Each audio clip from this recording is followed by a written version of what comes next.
बच्चों, पिछली टर्म पे आप लोगों को एम्ब्रियोनिक इंडक्शन पे लेक्चर दिया था, जिसमें प्राइमरी एम्ब्रियोनिक इंडक्शन के बारे में, जिसमें ऑटोप्लास्टिक, ट्रांसप्लांटेशन, होमोप्लास्टिक, हेटेरोप्लास्टिक, जीनोप्लास्टिक, इनके प्राथमिक भ्रूणीय प्रेरण के प्रकार बताए थे। और फिर टाइप ऑफ इंडक्शन, प्रेरण के जो प्रकार थे, एंडोजीनस इंडक्शन और एक्सोजीनस इंडक्शन के बारे में चर्चा करी थी। आज उससे आगे अपन चलते हैं। पहले तो इसमें कैरेक्टरिस्टिक्स ऑफ ऑर्गेनाइजर की, संगठक की विशेषताएं क्या होती हैं। जो संगठक की विशेषताएं हैं वो निम्न प्रकार से हैं। पहला तो ये है कि इसमें नोटोकॉर्ड, प्री कोडल प्लेट और द्वितीयक भ्रूण की जो मेजोडर्म का निर्माण करने की इनमें क्षमता पाई जाती है। नोटोकॉर्ड, प्री कोडल प्लेट और द्वितीयक भ्रूण की मेजोडर्म के निर्माण करने की क्षमता होती है। दूसरी जो विशेषता है कि इसमें स्वयं संगठन और स्वयं विभेदन की क्षमता पाई जाती है। तीसरा जो है, इसमें स्वयं की कोशिका के अंदर पास की कोशिकाओं को प्रेरित करने की क्षमता पाई जाती है। नेक्स्ट है, इसमें संगठन के गुण जो होते हैं अंडे के कोर्टेक्स में ही निहित होते हैं। यदि कोर्टेक्स को काटकर निषेचित अंडे की अधर सतह पर अपन प्रतिरोपित कर दें, ग्राफ्ट कर दें, तो इसमें द्वितीयक भ्रूण का निर्माण जो है वो हो जाता है। नेक्स्ट जो इसकी विशेषता है कि इसमें जो विलंबीय गैस्टुला है को एक्सियल गैस्टुला में रूपांतरित करने की क्षमता पाई जाती है। मतलब विलंबीय गैस्टुला से एक्सियल गैस्टुला जो है वो बन सकता है, ये भी इसकी विशेषता है। और संगठन को जितनी भी घेरी हुई चारों ओर इसके सराउंडिंग कोशिकाएं होती हैं, वो द्वितीयक प्रेरक का, सेकेंडरी इंड्यूसर का कार्य कर सकती हैं। और नेक्स्ट है, जैसे जो इंड्यूसर जो होती हैं वो रीजनल स्पेसिफिक होती हैं। जैसे ओस्ट की प्रेरण क्षमता जो होती है उसी रीजन पे पाई जाएगी और अस्थायी रूप से थोड़ा अलग भी हो सकती है। जो शीर्ष संगठन की जो दो भागों में यदि अपन इसको विभेदित करें, तो ये देखा जाता है कि जो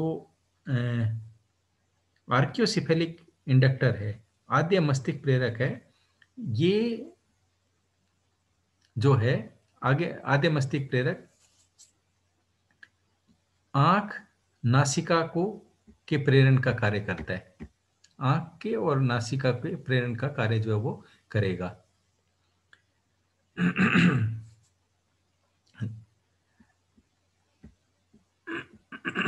और जो पश्च मस्तिष्क है अपने,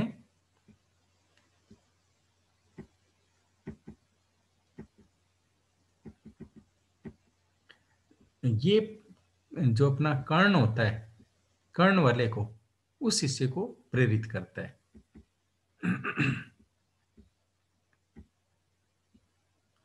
तो अपने इसमें देखें अभी स्लाइड के अंतर्गत, तो अपन ने इसमें अभी तक 7 पॉइंट्स जो हैं वो इसके की बात करी कि ये दो भागों में एपिफेलिक था। इसमें वो तो जैसे बताया मैंने, प्रेरण का कार्य करता है। तो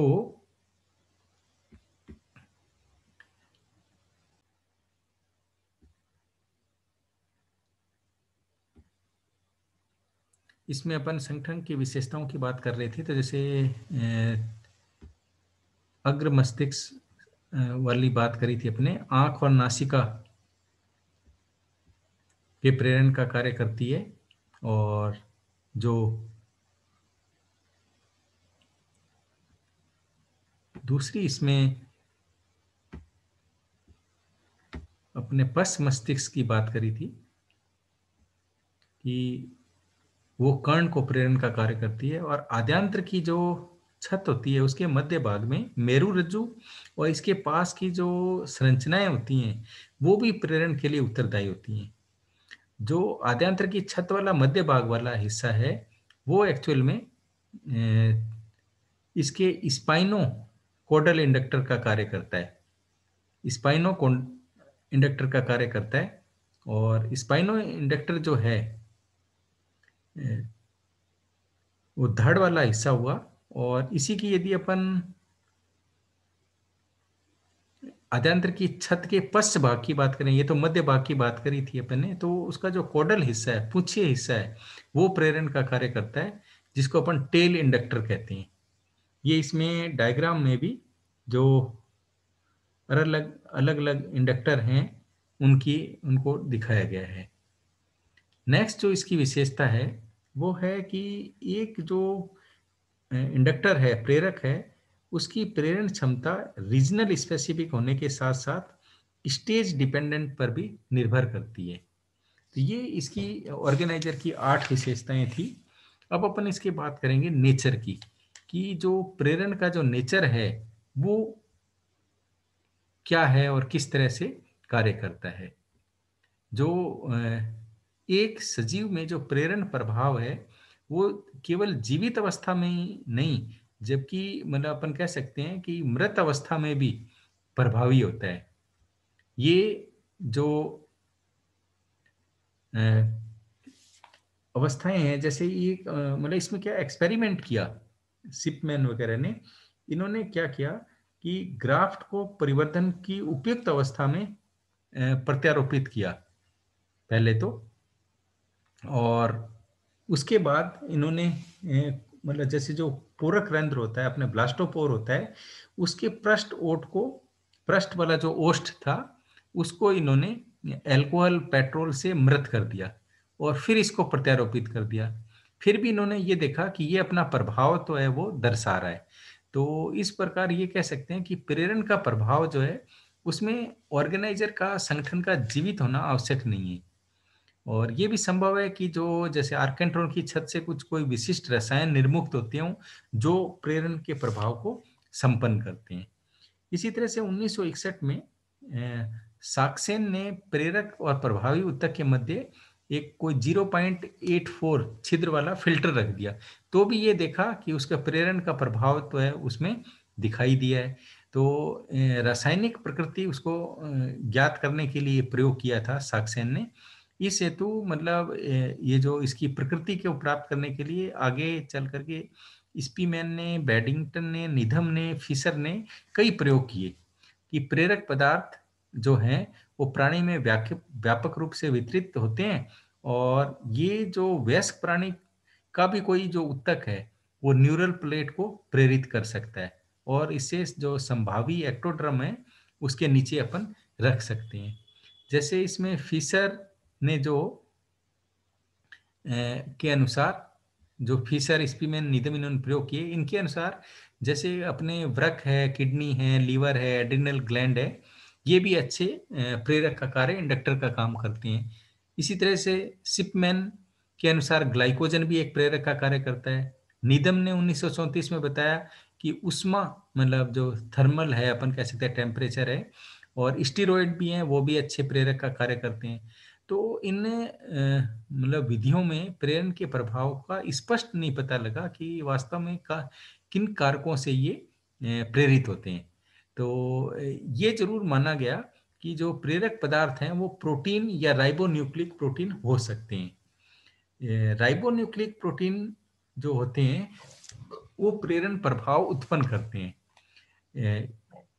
जो एंजाइम राइबोन्यूक्लिएज है उसके प्रभाव को भी देखा गया, उसको ट्रीटेड किया गया, कंट्रोल्ड की अवस्था, दोनों अवस्थाओं में प्रेरण के लिए पाया गया। और किसी किसी अवस्थाओं में ये देखा गया कि इसमें कंट्रोल्ड और ट्रीटेड अवस्था में राइबोन्यूक्लिएज का जो एंजाइम है उससे कोई प्रेरण का कोई प्रभाव भी नहीं पड़ रहा। तो स्पष्ट रूप से आरएनपी का भी होना, मतलब राइबोन्यूक्लियोप्रोटीन का भी होना आवश्यक नहीं है। इसी तरह से प्रेरण प्रभाव डालने वाले जो ऊतक हैं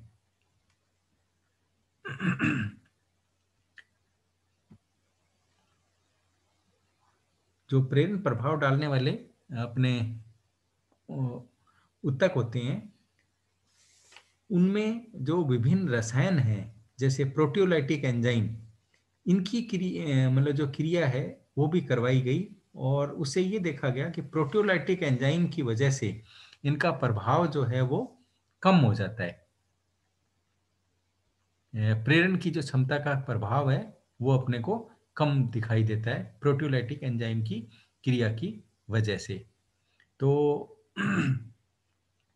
इसके लिए ये मतलब स्पष्ट हो गया कि प्रेरक जो है रसायन है वो प्रोटीन प्रकृति के तो होते हैं, लेकिन अपन आरएनपी के साथ बंधित होना या संयुक्त रूप से होना दोनों रूप में भी ये मिल सकते हैं। अब अपन इसकी बात करते हैं, तो नेचर की बात कर रही थी अपन ने कि नेचर इंडक्शन का किस तरह का है, और जिसपे फिशर और स्पीमैन और नीदम के प्रयोगों की बात करी। अब बात करते हैं मैकेनिज्म ऑफ इंडक्शन, जो प्रेरण की क्रिया विधि क्या है। तो ये प्रेरण की जो क्रिया विधि है और इसकी रासायनिक पदार्थ की प्रकृति के लिए अनेक अवधारणाएं प्रस्तुत की गई हैं, जिसमें अपन एक एक को लेंगे। पहली जो इसमें अवधारणा है वो है आपके प्रोटीन विकृतीकरण सिद्धांत की है। प्रोटीन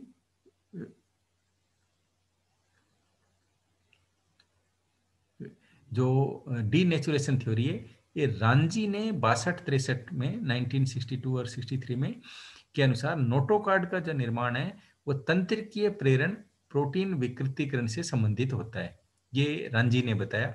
रांजी के अनुसार जो अपने ग्रे क्रिसेंट होता है, धूसर नवेंद्रु होता है, और जो डोर्सल लिप है उसमें मेटाबॉलिक क्रियाएं के स्थल पाए जाते हैं, और ये इन स्थानों पर क्या होता है, प्रोटीन का डीनेचुरेशन होता है। ये सिद्धांत दिया था रांजी ने, ये अपने प्रेरण की क्रियाविधि के अंतर्गत। दूसरा जो सिद्धांत है वो है gradient theory of neural induction. ये सिद्धांत दिया है टाइबो नैन ने 1955 और 68 में, और यामाडा 1961 में। इनके अनुसार क्या है, भ्रूणी प्रेरण में दो पृथक कारक, न्यूट्रलाइजिंग एजेंट और मीजो ड्रमेलाइजिंग कारक, ये सहायक होते हैं। जो न्यूरलाइजिंग कारक हैं, इनकी जो कंसंट्रेशन है वो डोर्सल अपन कह सकते हैं पृष्ठ सतह पे अधिक होती है, और लेटरल साइड में इनकी सांद्रता जो होती है न्यूरोलाइजिंग कारक की कम होती है। जबकि जो ये मीजो डर्मेलाइजिंग कारक है, इनकी अधिकतम क्षमता जो होती है वो पस भाग में होती है, और न्यूनतम सांद्रता जो होती है वो अग्र भाग में होती है।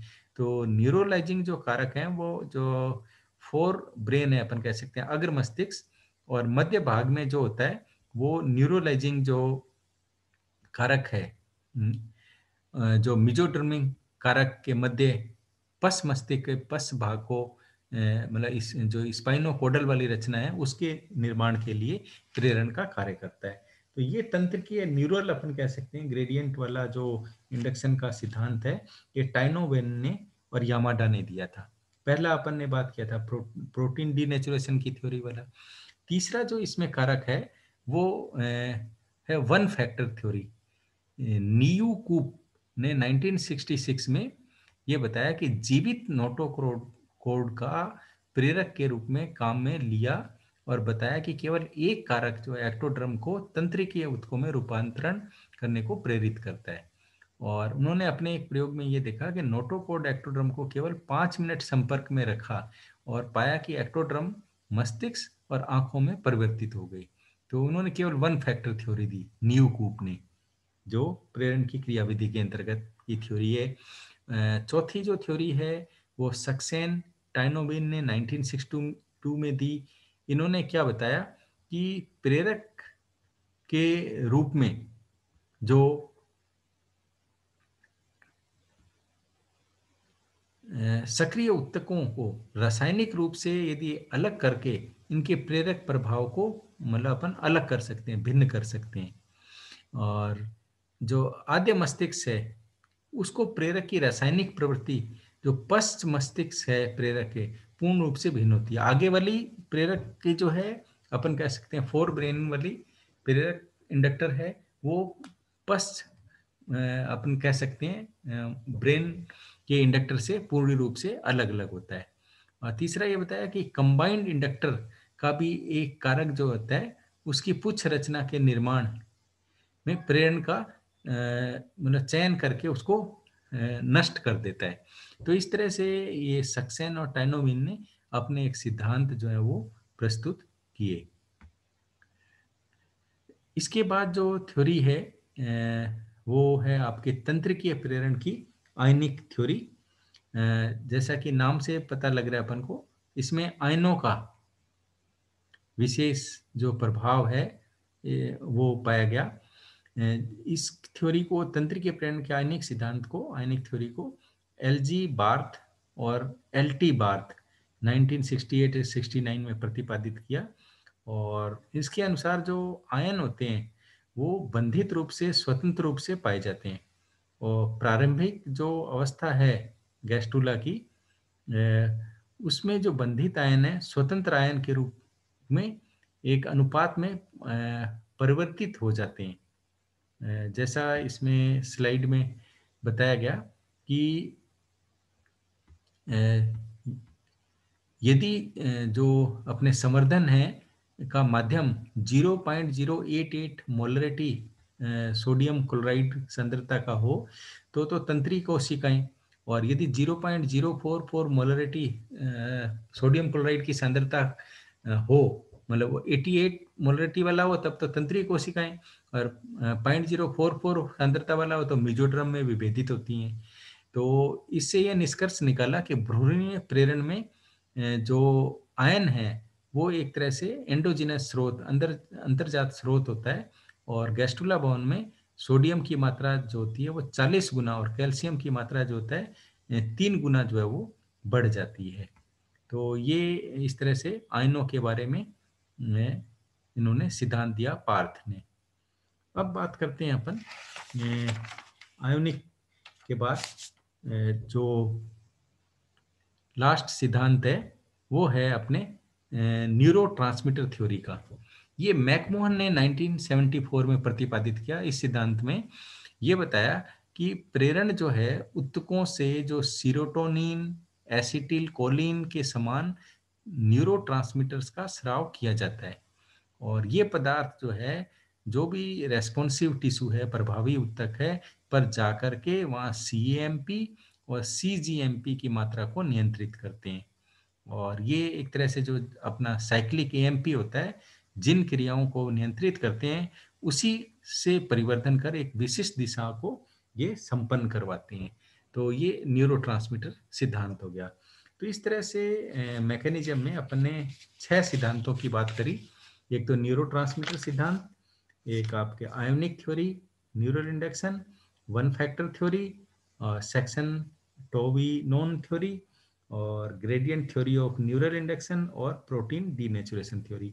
ये प्रेरण के क्रियाविधि के कुछ सिद्धांत थे। तो बच्चों आज अपना ये टॉपिक एम्ब्रियोनिक इंडक्शन वाला कंप्लीट होता है। नेक्स्ट लेक्चर में अपन दूसरा टॉपिक कॉम्पिटेंस को दे देंगे। थैंक यू बच्चों।